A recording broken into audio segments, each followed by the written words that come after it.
आप सबको प्रभु यीशु मसीह के नाम में एक बार फिर से जय मसीह की प्यार सलाम। और मैं एक बार फिर से आपके समक्ष हूँ और काफ़ी समय के बाद हूँ। और मैं आज आपसे 5 से 10 मिनट ज़्यादा से ज़्यादा चर्चा करूँगा परमेश्वर के वचन से। और आने वाले समय में मैं अनेकों वीडियो आप लोगों के समक्ष रखूँगा। आप उसको देख सकते हैं, सुन सकते हैं, जो कि एक शिक्षाप्रद होगी और बाइबल की उन बातों पर चर्चा करेंगे जिन पर हम अक्सर मनन नहीं करते हैं, चिंतन नहीं करते हैं, जिन पर हम अनदेखा कर देते हैं। तो ये एक सौभाग्य है मेरा कि मैं आप लोगों के समक्ष हूँ और आप का धन्यवाद सभी का कि आप मुझे इतना प्यार देते हैं। कृपया आप इस मेरे इस चैनल को सब्सक्राइब ज़रूर कर लें ताकि जो भी कोई नई वीडियो आए तो वो आपको अति शीघ्रता के साथ मिल सके। अजीजों, शैतान 3 बातों से अक्सर हमें गुमराह करता है। नंबर 1 झूठ, नंबर 2 भ्रम, नंबर 3 धोखा। ये 3 उसकी सबसे बड़ी चाल हैं। झूठ में हमें फंसाता है, भ्रम में हमें डालता है, धोखा हमारे साथ वो लगातार करता रहता है और हमें इसी उलझन में उलझाए रखता है कि हम जो कुछ कर रहे हैं वो ठीक है, वो सही है। लेकिन अगर हम वचन से नापने और तोलने लगें तो सही मालूम चल जाएगा कि हम कितने सही हैं और कितने गलत हैं। इस दुनिया के अंदर शैतान ने उस तरीके से अपने आप को स्थापित कर दिया है आज कि हर व्यक्ति उसके चंगुल में फंसता जा रहा है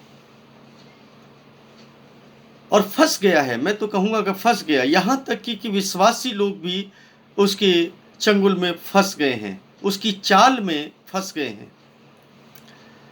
और ये उसकी चाल बहुत ही ज़बरदस्त है और वो हमेशा उलझा करके रखना चाहता है। प्रभु यीशु मसीह कहते हैं कि वह समय आएगा जब सच्चे आराधक आत्मा और सच्चाई से आराधना स्तुति करेंगे। भक्त के सच्चे भक्त का आज भक्त लोग कहीं नजर नहीं आते। भक्तों की भीड़ तो बहुत दिखाई दे रही है, लेकिन सही मायने में जो भक्त हैं वो नजर नहीं आते।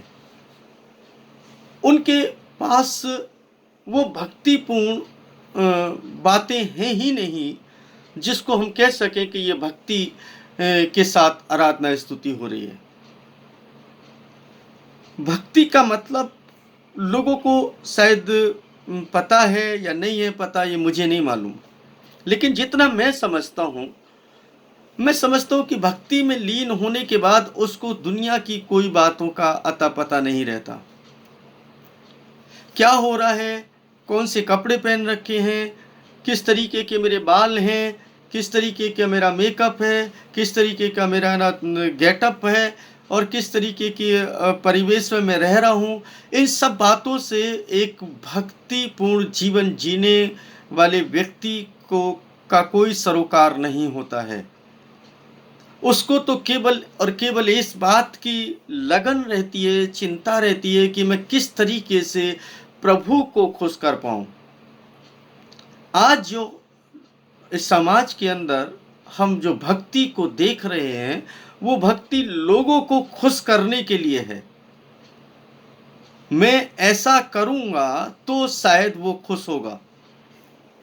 तो आप प्रभु को खुश करना चाहते हैं या लोगों को खुश करना चाहते हैं? लोगों के लिए भक्तिपूर्ण जीवन जीना चाहते हैं या परमेश्वर के लिए भक्तिपूर्ण जीवन जीना चाहते हैं? आत्मा और सच्चाई से आराधना स्तुति करना चाहते हैं या दुनिया को धोखा देने के लिए आप आराधना स्तुति करना चाहते हैं? बुद्धि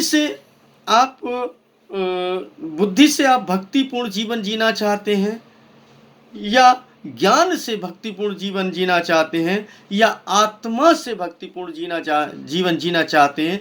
ये 3 बातों में से आपको ही निर्धारण करना पड़ेगा। निर्णय लेना पड़ेगा कि कौन से बात पर हम स्थिर हों।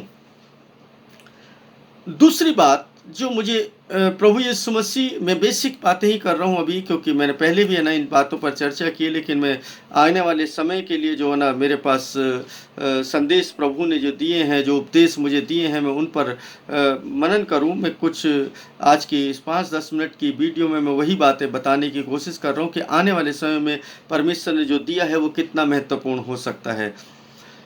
मत्ती 18 उसके 19 पद में प्रभु यीशु मसीह कहते हैं कि यदि पृथ्वी पर कोई भी 2 जन एक मन के हों तो वो स्वर्ग में जो पृथ्वी पर बांधेंगे वो स्वर्ग में बंध जाएगा, और जो पृथ्वी पर खोलेंगे वो स्वर्ग में खुल जाएगा। पृथ्वी पर एक चित्त के होना, एक चित्त यानी एक मन के होना। अब मुझे एक बात बहुत अच्छी लगती है कि लोग कहते हैं कि हम फास्टिंग प्रेयर कर रहे हैं। बहुत अच्छी बात है, बहुत खुशी की बात लगती है कि चलो फास्टिंग प्रेयर हो रही है। लोग कह रहे हैं कि हम सामूहिक प्रार्थना कर रहे हैं। बहुत अच्छी बात लगती है कि मुझे सामूहिक प्रार्थना कर रहे हैं। लोग कहते हैं चलो आओ हम मिलकर के प्रार्थना करेंगे, एक दूसरे के साथ मिलकर के प्रार्थना करें। बहुत अच्छी बात लगती है, लेकिन उस प्रार्थना में आप एक चित्त होते हैं या नहीं होते हैं, ये आप निर्धारित करें। जब आप प्रार्थना में बैठे हैं, चाहे वो 2 लोग हैं, चाहे वो 4 लोग हैं, चाहे वो 50 लोग हैं, चाहे वो 100 लोग हैं, और उसमें से आप अगर कहें कि ना में एक चित्त होना है, तो एक चित्त का मतलब क्या होता है ये समझ में नहीं आता मुझे। तो लोगों की दृष्टि में जैसा होता है वैसा मैं नहीं समझता हूं। एक चित्त का मतलब, जहां तक मैंने बाइबल से सीखा है, जहां तक मैंने ना अपने ज्ञान से, यानी जो दुनियावी ज्ञान मैंने प्राप्त किया, या ना लोगों से, आप लोगों से, बहुत लोगों से सीखा, सुना, समझा, उसमें एक ही चीज को मैं समझ पाया कि एक चित्त मतलब एक। उसमें 2 चित्त नहीं होने चाहिए, 2 बातें नहीं होनी चाहिए कि एक बार हम प्रार्थना कर रहे हैं और दूसरा व्यक्ति उसी समय पे कुछ और कर रहा है, तो वो एक चित्त कैसे हो गया? एक व्यक्ति प्रार्थना करने में लगा है और दूसरा व्यक्ति अपने दूसरे काम में लगा है, तो वो एक चित्त कैसे हो सकता है? एक व्यक्ति प्रार्थना कर रहा है और दूसरा व्यक्ति कह रहा है बीच में ही कि नहीं, आप इस बात के लिए ना और प्रार्थना करो, तो वो एक चित्त कैसे हो सकता है? क्योंकि एक चित्त नहीं है वो। इसका मतलब वहां पर बुद्धि काम कर रही है। जब एक चित्त में हो जाएंगे तो बाइबल की वो आयत कभी ना भूलें कि हम प्रार्थना करना नहीं जानते कि किस रीति से प्रार्थना करना है। आत्मा आप ही आहें भर भर करके हमारे लिए प्रार्थना करता है। फिर आपको अपनी बुद्धि लगाने की जरूरत नहीं पड़ेगी कि इस बात के लिए और प्रार्थना करें। जब कोई व्यक्ति प्रार्थना कर रहा हो तो उसको कभी भी बीच में कोई दूसरा सब्जेक्ट ना दें, क्योंकि वो प्रार्थना में एक मन और एक चित्त नहीं हो सकता, क्योंकि फिर वहां पर उसकी बुद्धि काम करने लगेगी, उसका ज्ञान काम करने लगेगा, उसका इरफान काम करने लगेगा। अगर आप चाहते हैं कि आप अपनी प्रार्थना का उत्तर पाएं, तो अपने साथ ऐसे 1 या 2 लोगों के साथ ही प्रार्थना करें। जरूरी नहीं है कि आप भीड़ और झुंड के साथ प्रार्थना करें, वो 2 लोग हों लेकिन एक चित्त के हों। चाहे वो भाई हो, बहन हो, बुजुर्ग हो, बच्चा हो, पत्नी हो, पति हो, रिश्तेदार हो, मित्र हो, कोई भी हो, XYZ, आपके साथ में एक जन अगर कोई भी बैठा है तो वो आपका चित्त और उसका चित्त एक होने पाए। आपका और उसका चित्त एक होने का मतलब क्या है कि जब आप प्रार्थना करें तो वो आपकी प्रार्थना में सहभागी हो, वो अपनी प्रार्थना न करने लगे। शायद है ना, हो सकता है कि कुछ शब्द मेरे से अच्छे ना निकले, जिस शब्द का मैं इस्तेमाल कर रहा हूँ, हो सकता है कि दूसरे व्यक्ति को वो शब्द ऐसे लगे कि यार ये शब्दों के साथ ना वो सामर्थ्य नहीं रहेगी प्रार्थना में, इसलिए हमें ये शब्द इस्तेमाल करना चाहिए। तो दूसरा व्यक्ति अपने शब्द के साथ इस्तेमाल होने लगता है। परमेश्वर तो आपके मन की भावनाओं को समझता है, परमेश्वर आपके विचारों को जानता है, आपकी सोच को जानता है। आपके जहन के अंदर कोई विचार उत्पन्न हो, आपकी जीभ पर आए, आपके मन में आए, उससे पहले ही वो आपके विचारों को जानता है। फिर आपको प्रार्थना के बीच में कभी भी किसी के भी प्रार्थना के बीच में बोलने की जरूरत नहीं होती। इसीलिए मैं कहता हूँ कि जितनी भी है ना ये सारी प्रार्थनाएं होती हैं, वो एक गेट टुगेदर सम होती हैं। आप इन प्रार्थनाओं को ना करके, चाहे आप 2 लोग बैठें, आधा घंटा बैठें, 10 मिनट बैठें, लेकिन आत्मा और सच्चाई से बैठें। मत बैठें पूरे पूरे दिन, मत बैठे पूरी पूरी रात। आत्मा और सच्चाई से की गई प्रार्थना वो आपकी कुछ ही क्षणों की होगी। उन क्षणों को आप चुन लें और फिर देखिए कि परमेश्वर आपके जीवन के अंदर क्या बदलाव लेकर के आ सकता है। आज जो भी कुछ हो रहा है, लोग अपना नेम और फेम के लिए काम करने की कोशिश कर रहे हैं। यीशु मसीह तो कहीं नजर ही नहीं आ रहा है। मैं देखता हूं बहुत सारे लोगों को कहते हुए सुनता हूँ यूट्यूब, इस पर फेसबुक पर है ना, मैं किसी को सुन रहा था, ऐसी कोई बोल रहा था, किसी के तो है ना 10 व्यूज आते हैं, किसी के मेरे तो है ना हजारों व्यूज आते हैं। इसका मतलब मुझे सुन रहे हैं लोग। तो बाइबल स्पष्ट बताती है कि जो दुनिया को पसंद है, वो ज्यादा सुना जाता है। अच्छी बातों को सुनने वाले कम लोग होंगे। मेरे को जब है ना कहते कि पूछते हैं, पास्टर जी आपके है ना कितने व्यूज आते हैं, मैंने कहा भाई, जो लोग वास्तव में सच्चाई को जानना चाहते हैं केवल वही लोग होते हैं। बाकी सब लोग तो प्रभु तुम्हें आशीष देगा, चंगाई देगा, छुटकारा देगा, प्रभु तुम्हारे लिए ये बात करने जा रहा है, तुम्हें ये देने जा रहा है, इस पर होगा। लेकिन उनके जीवन को बदलने वाली जो क्रियाएं हैं, जो लोग अपने जीवन को बदलना चाहते हैं, केवल वही लोग है ना सुनते हैं। और इसमें कोई बुरी बात नहीं है। मुझे नहीं चाहिए कि ना बहुत बड़ी फैन फॉलोइंग चाहिए मुझे। मैं तो अपने जीवन के उद्देश्य को पहले से निर्धारित कर चुका हूँ। मैं अपने जीवन में ये मान करके चला हूँ कि जितने वर्ष तक मैं इस पृथ्वी पर जीऊँ, उतने चेले है ना मेरे तैयार हो जाएं, उतने पासवान है ना तैयार कर लूँ। समझ लो कि मेरी है ना जो डिजायर है वो यही रही है। और मैं यही चाहता हूं कि हर तरीके से कि मैं अपने जीवन से उन लोगों को तैयार कर पाऊं जो प्रभु के लिए कार्य करना चाहते हैं।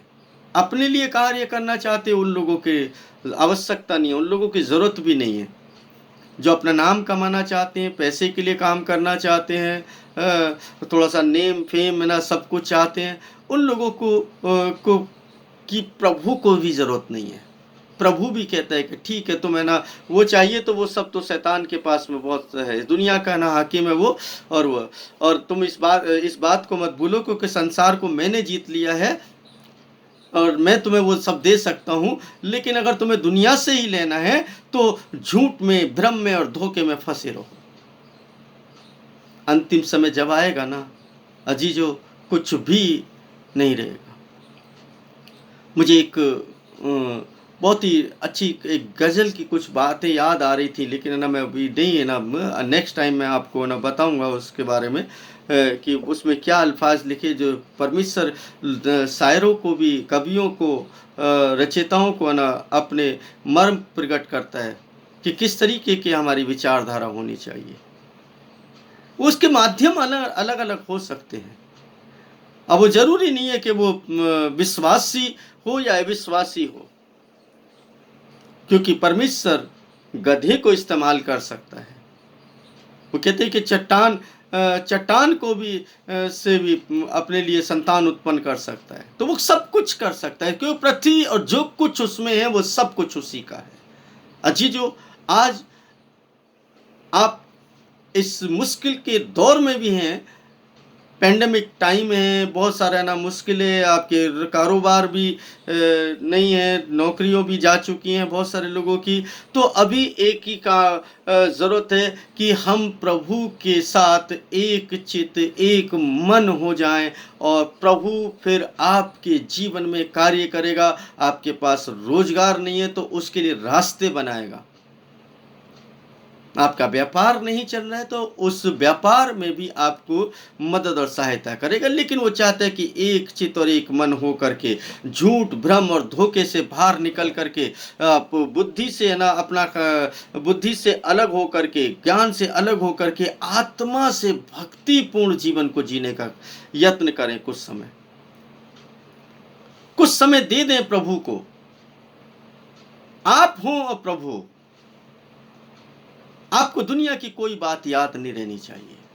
क्या खाऊंगा, क्या पीऊंगा, क्या पहनूंगा, ये सब प्रभु को चिंता है। आप ऐसा करके देखिए, प्रभु आपके जीवन में एक अद्भुत काम करेंगे।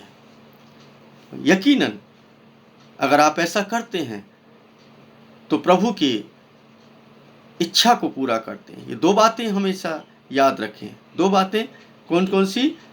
परमेश्वर आत्मा है, और अवश्य है कि उसके आराधक आत्मा और सच्चाई से उसकी आराधना स्तुति करें।